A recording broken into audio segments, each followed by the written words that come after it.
দেখো খুবই খতরনাক জায়গা, ঠিক আছে। এখানেই যুদ্ধ হয়েছিল, পলাশির যুদ্ধ 1757 সালে, ঠিক আছে। 1757 সালে যুদ্ধ হয়েছিল এইদিকেই। এই দেখো ওই ছোট ছোট বাচ্চারা আসছে, ওই একটু হাই দিয়ে দাও তো। হ্যাঁ সব ঠিক আছে, কোনো চাপ নেই। আর এদিকে বাড়িঘর হয়ে গেছে, ঠিক আছে। এই দেখো এদিকে বাড়িঘর হয়ে গেছে, যুদ্ধের পরে অনেক আগে হয়েছে, 1757 খ্রিস্টাব্দে হয়েছে, তাহলে বুঝতেই পারছো।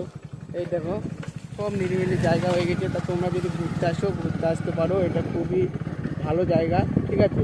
আর এটা কলকাতার দিক থেকে আসতে হলে বহরমপুরে আসতে হবে, বহরমপুর সাইডে পলাশি ফুলতলা বাগান, ঠিক আছে, ওখান থেকেই আসতে হবে, ঠিক আছে। আর যদি আপনারা আসেন বহরমপুর থেকে আপনার কলকাতা সাইডে পলাশি, ঠিক আছে, ওই পলাশিতে নামতে হবে। পলাশিতে নেমে ফুলতলার মোড় বলতে হবে, ফুলতলার মোড় থেকে চলে আসতে হবে পলাশির মনুমেন্টে।